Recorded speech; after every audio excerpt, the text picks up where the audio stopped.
Annyeonghaseyo, meu nome é Guilherme e hoje a gente vai ver a parte de rede neural do jogo do Dino, do Vitor.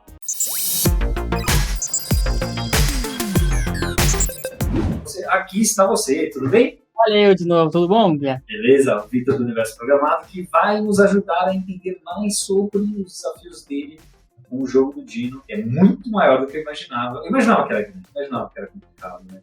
Eu ficava ainda cara, mas não pode isso daqui. Bom, vamos lá então, né? Compartilhando a tela aqui com o código que está aqui. E hoje, então, a gente viu no último vídeo, em linhas gerais, como aquelas 5 partes se encaixavam, né? Quais eram as 5 partes, só para relembrar? Interface gráfica? A interface gráfica, o genético, a rede neural e o jogo autônomo. Beleza, e o que conecta tudo ao do genético. E a gente passou por isso e deu para entender, já deu para ver problemas e desafios para fazer tudo isso funcionar. Você falou que você já começou a reutilizar esse tipo de código nos outros projetos ou para as outras versões, né?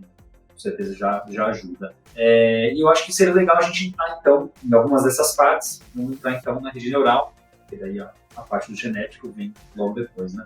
Rede neural, inicializar as redes neurais, eu acho que lá tinha alguma referência. Isso. Neural. Agora eu já sei clicar na direita no code bloco. Isso aí é coisa. Agora eu já não sei lá. Putz, agora tem duas aqui. Pode ser a primeira, pode ser a primeira. Eu vou chutar que a segunda é para carregar um snapshot de algum momento que você estava que já tinha sido pré-treinado. É isso? Para carregar uma rede do arquivo. Tá, parecia ser alguma coisa do gênero. Vamos lá, então a gente está no arquivo redeneural.c, começa um pouquinho antes com a parte privada, e aí tem aqui o construtor, né? Quantidade de neurônios de entrada, que você tinha dito, neurônios na camada intermediária, que é o escondidas, neurônios de saída, quantidade de camadas escondidas, então todas as camadas escondidas têm o mesmo número de neurônios, é isso? Isso é uma limitação que eu fiz porque ficar passando lista de parâmetro pelo C ia ser meio chato, ia ficar confundindo o código e não acho que ia agregar tanto assim, ter uma rede neural que tenha uma camada com um pouquinho menos que o outro. Então... eu acho que você foi muito carinhoso com suas palavras. Eu acho que é meio chato de fazer isso em qualquer linguagem. Eu acho que em C isso deve ser uma chatice do planeta. Eu não sei, eu não tô lembrado de ter feito algo do gênero. Poderia ter passado um vetor, né? Aí dentro do vetor ter as os números, né? Mas e aí, depois com, né? Para dar erro é uma beleza. Então, e no Python é isso que a gente faria, né? A gente passaria justo o vetor, e aí para poder otimizar esses números, você passaria, né? Imagina que o total é 5, 3 e 1, 2, né? Sei lá, uma coisa do gênero. Então o total é 10. Então, na verdade, você acaba passando literalmente, são só 10. Você passa um vetor de tamanho 10, ponto final, né? E em algum lugarzinho você tem esses 3 números armazenados, 5, 3, 2. Aí você faz a transformação, né? De 1 por 10 em 1 por 5, 1 por 3, 1 por 2, né? São aquelas grandes matemáticas que resolve, né? Só que é chato demais, né? É chato demais. Se fosse uma biblioteca mesmo que eu fosse disponibilizar para alguém, teria que ter, né? Porque vai que a pessoa quer colocar uma camada com menos neurônio que a outra. Mas como é um negócio pessoal, eu falei, por que não? Viu, pessoal? Pra vocês entenderem. Tem negócio pessoal que o pessoal faz com 1 bilhão de linhas de código. Não tem problema. Você pode escrever código pessoal com 1 bilhão. Gente, é muito grande, é muita coisa. É impressionante, eu acho impressionante. Então, parece muito, porque ele foi ao longo do tempo, né? Coisando, por exemplo, teve essa rede neural eu criei tem um tempão, eu só modifiquei ela, melhorei ela, organizei, mas a ideia, tipo assim, é que realmente o código foi feito de novo, mas a ideia ele foi feita bastante tempo atrás, eu só reescrevi de uma maneira melhor, eu não fiz tudo, semana passada eu fui escrever isso tudo, né, não foi. Legal. Alocar a rede neural, então aqui vai alocar 300, literalmente, né? Quer dizer, aqui é com o diretório, vamos ver o alocar a rede neural, tá aqui, o privado, né? Só armazenou as variáveis, né? Funciona. Isso, eu joguei lá na variável privada, no atributo privado. Alloc no coração, size of camada. É legal ver um alloc assim feito, porque eu programei em C quando eu era bem mais novo, coisas que nunca viram a luz do dia, ficaram tudo pela metade. Eu acho que eu nunca fiz nada em C ou C++ que contribuí num projeto open source quando eu tinha, sei lá, 15 anos talvez, e projetos de jogos, e o nome era Allegro, o nome da biblioteca. Nossa! Super simples. Esse nome me dá lembranças.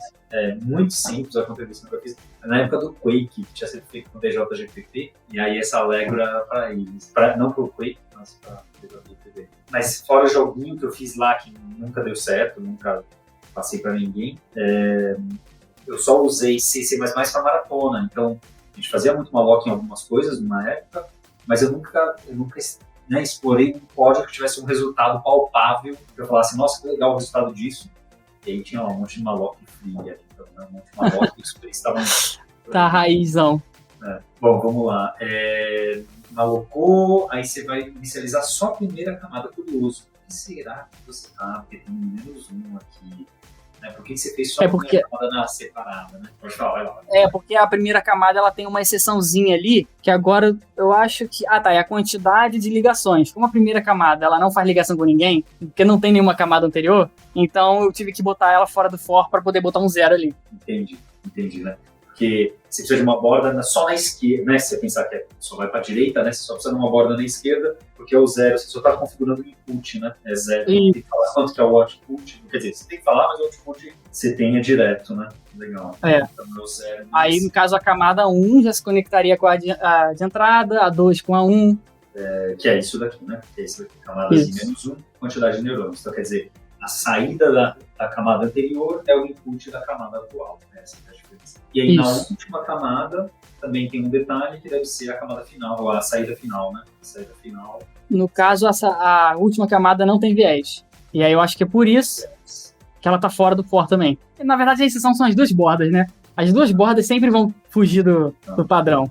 A primeira porque não tem conexão com ninguém, a última porque não tem viés e não tem ninguém pra frente. Sempre assim. E a questão de usar uma função de ativação diferente nos intermediários do final? Então, isso aí eu também não precisei até hoje, mas daria para fazer. Só teria que mexer um pouquinho nesse código aí. Você tá vendo, ó, a rede neural, ela é um conjunto de camadas, e depois a gente vai ver que cada camada é um conjunto de neurônios, depois a gente vai ver que cada neurônio é um vetor de pesos com mais umas coisinhas lá. Então, tipo assim, quando você quebra o código em vários pedacinhos desse, para depois você fazer uma outra rede neural que se comporta de uma maneira diferente, é só você chamar a camada, fazer meia dúzia de coisa ali. Então, se eu quisesse modificar essa rede neural para conseguir botar uma função de ativação no final, diferente da intermediária, era só chegar aí também e colocar mais um parâmetro, por exemplo. No caso, só tem... nesse caso aí seria só um parâmetro. Seria a função de ativação da expandida, a função de ativação final. E aí, na hora de passar para a camada, passaria o outro. Fechou. E aí aqui a última linha já é aquelas que a gente olha, que é tipo aquele RAND ou as coisas da thread, que é... Exatamente. Percebendo que vai precisar fazer trabalho de vetorial grande para não ter que ficar alocando, desalocando. Exatamente. Que é o tamanho máximo de neurônios de todas essas camadas. Exatamente. Na verdade, eu não lembro por que eu aloquei esse vetor, mas ao longo do código a gente vai lembrar. Quando ele for útil, a gente vai lembrar. Mas nesse momento eu não lembro. O desalocar tem que ter todos os frees, e além de tem todos os frees, e é isso, beleza. Um construtor padrão, o construtor a partir de um arquivo que vai ler, beleza, dá uma read dos valores, e chama o alocar, beleza, e faz alguma coisinha mais. Insere os pesos. Isso, ele vai ler do arquivo, ele vai alocar na memória e ele vai preencher com os valores que ele leu. Tá. Porque se você chamar só o alocar sem chamar o inserir pesos, ele começa com pesos aleatórios? Se eu não me engano, sim. O alocar, ele realmente só aloca. Só aloca, parece só aloca mesmo, né? Não, acho que eu penso aleatório, sim. Né? Porque em algum lugar da versão do seu, o malloc tem uma opção, ou já zera, né? Não sei como é que é isso daí, mas não sei. Tem, eu acho que é calloc. Malloc era lixo. Calloc, Então. Calloc, eu acho que começa com 0 automaticamente.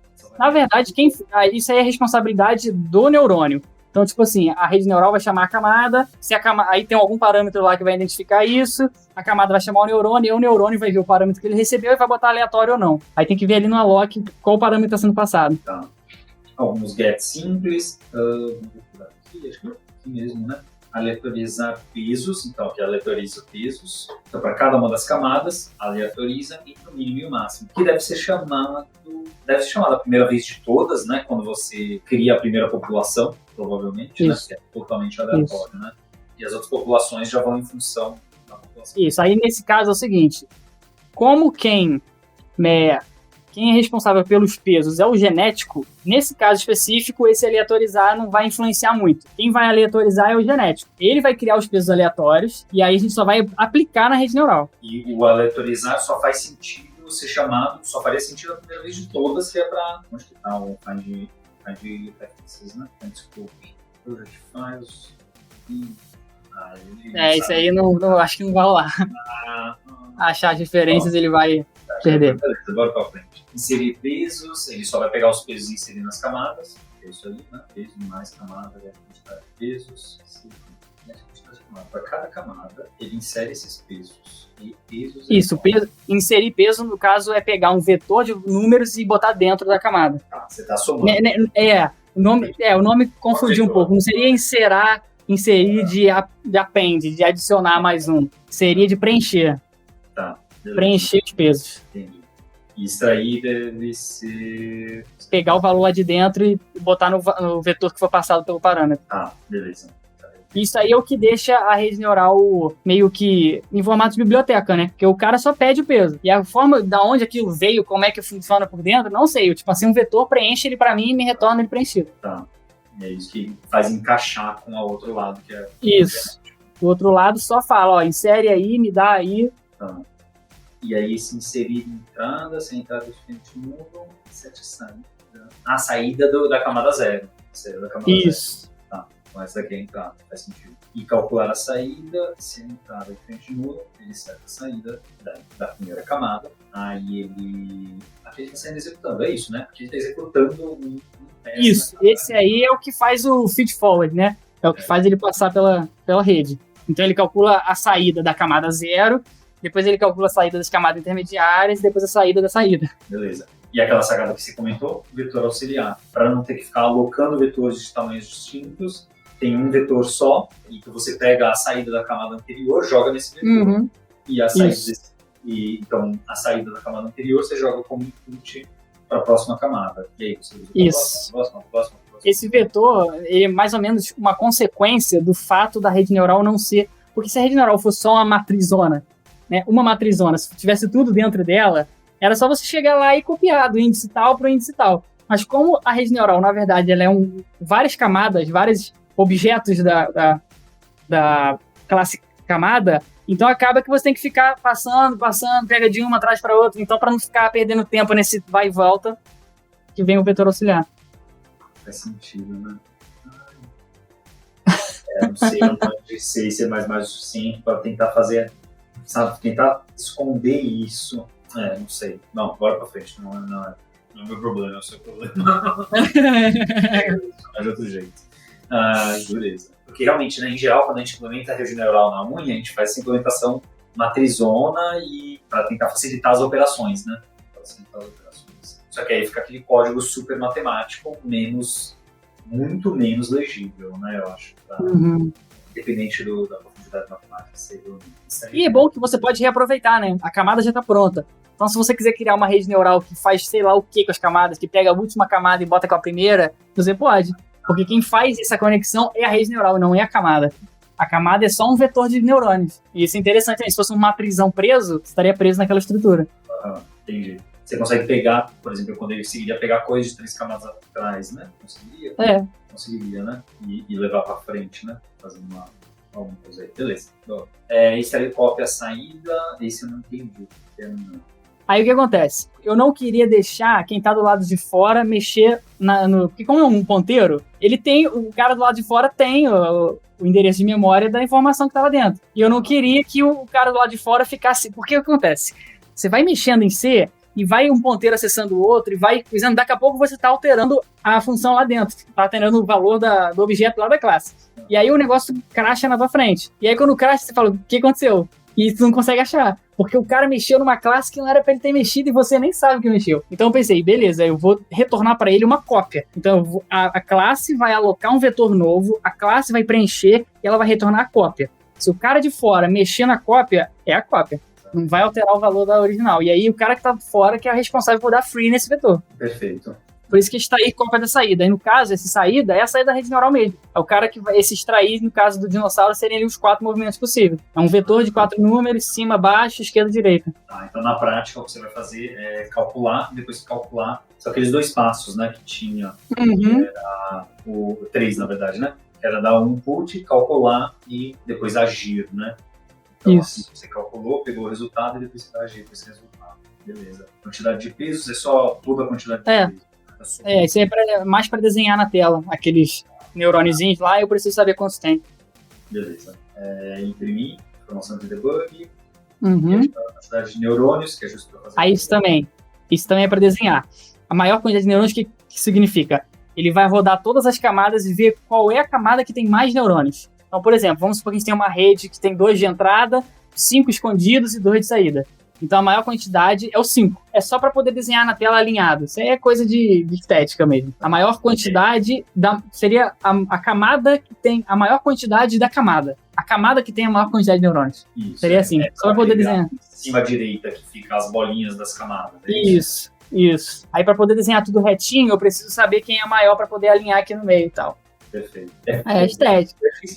Mas eu acho que isso que é muito legal, né? Quando a gente pega um projeto assim para implementar, é legal porque é isso, né? Ele tem tanta coisa envolvida, né? Não é rede neural, não é algoritmo genético, não é interface gráfica, não é problemas de real time, é tudo misturado. E aí você cai nessa questão de... eu teria sido mais preguiçoso, tá? Eu teria colocado as bolinhas de cima para baixo em tamanhos fixos. Então, se a próxima camada tem menos, vai ficar só um espacinho.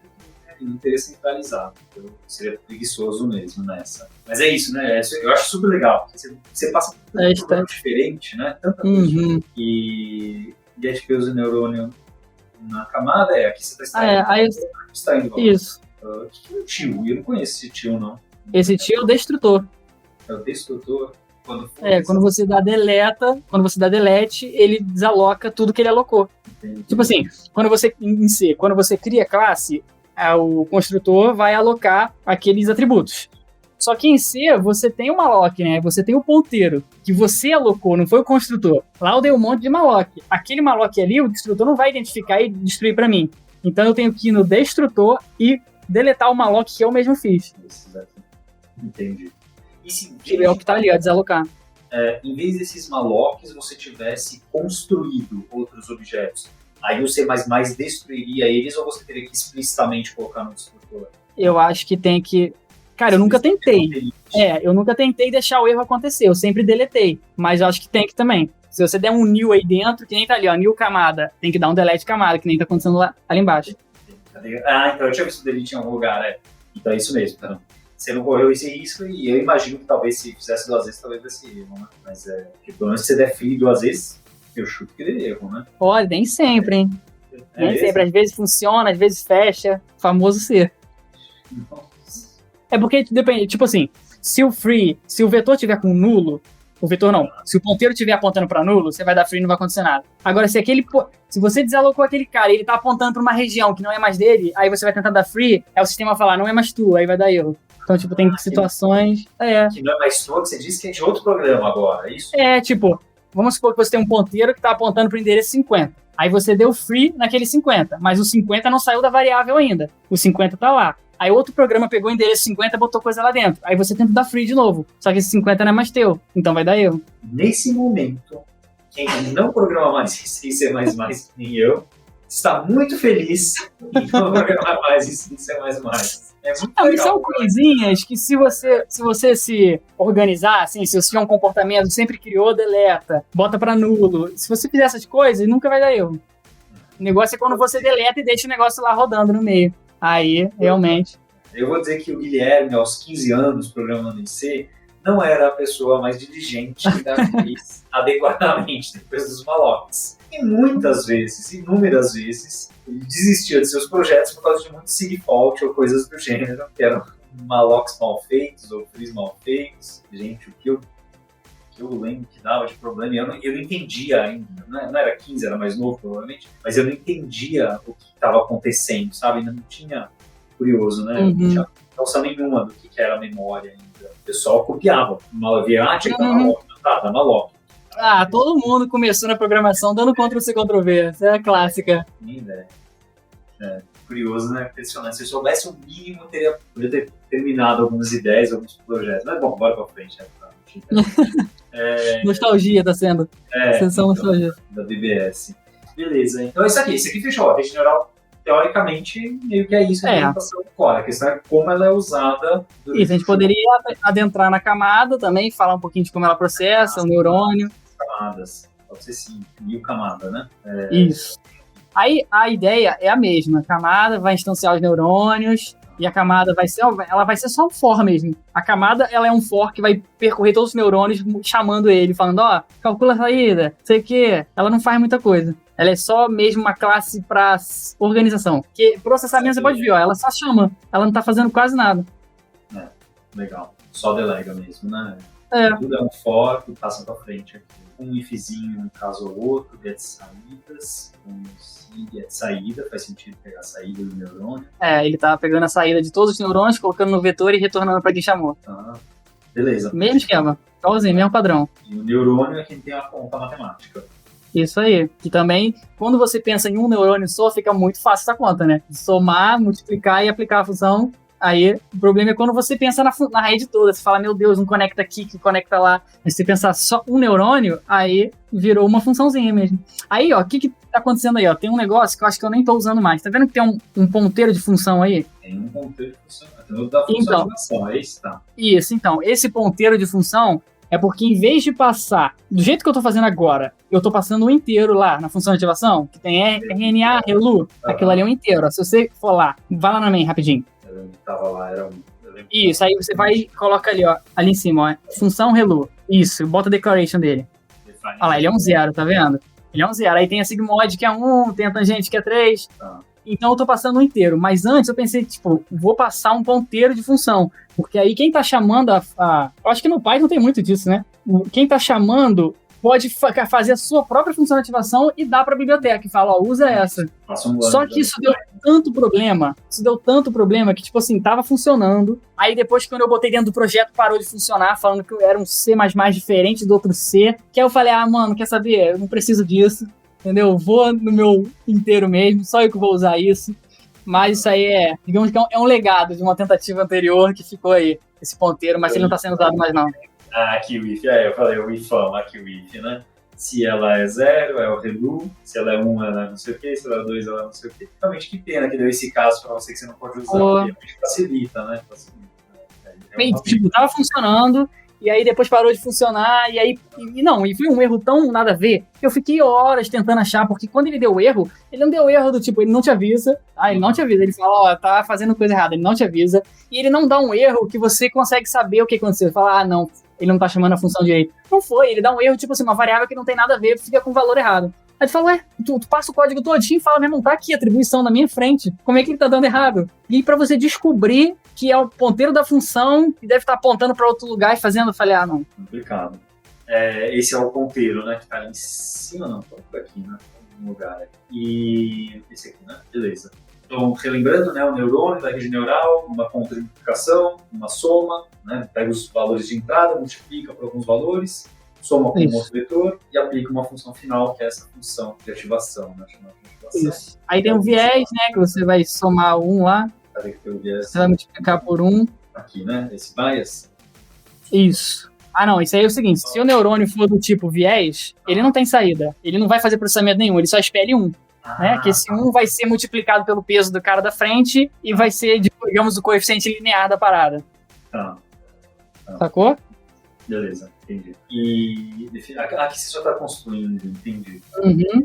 E aí você fixa a saída como 1, né, se ele for esse caso. Você seta o viés e calcular saída, se tiver entrada. C começa com somatório, que é o peso vezes a entrada, e no final você chama a função de ativação com a saída. Só que o set saída, o que ele vai fazer? Se for um viés, ele deixa o 1 fixo. Se não for, ele deixa passar o valor que você pediu. Beleza.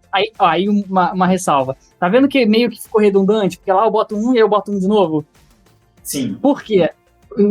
Seria melhor colocar só no set saída. Ele verificar aí, se for viés, ele bota 1, se não... Mas o que acontece? Como eu tô desenhando a rede neural na tela, se eu não boto 1 no construtor, aparece na minha tela um valor esquisito. O neurônio aparece desligado. Então, por questões estéticas, você tem que inicializar tudo bonitinho, que é pro desenho ficar tudo certinho. Entendi. Aí acaba que fica meio redundante. E é curioso, você tem que armazenar todos esses valores temporários pelos dois motivos. Um, porque você está desenhando, né? E senão a gente simplesmente devolvia num return, né? Esse não teria o sexo ainda, né? Era só um return e a pessoa usa, acabou, né? Exatamente. Você tem que logar, você tem que mostrar na tela, você tem que... a maneira, né, que você falou da comunicação é para que ele use da forma que ele tem que entender. Não estou nem aí como ele vai usar, né? Então você precisa armazenar esses valores, né? Curioso. E outra coisa, se você só retorna a saída, toda vez que ele pedir a saída, você tem que calcular de novo. Dessa forma, você calcula uma vez, armazena, e ele pode pedir vários gets e você economiza. Com certeza, vai cachear. Aí vários gets e sets simples. Aí tudo padrãozinho, só acho que a mágica tá no calcular mesmo. Que ele faz o somatório e aplica a função. Setar valores fixos, extrair, que é aquela história de devolver o valor, aí ele extrai Isso.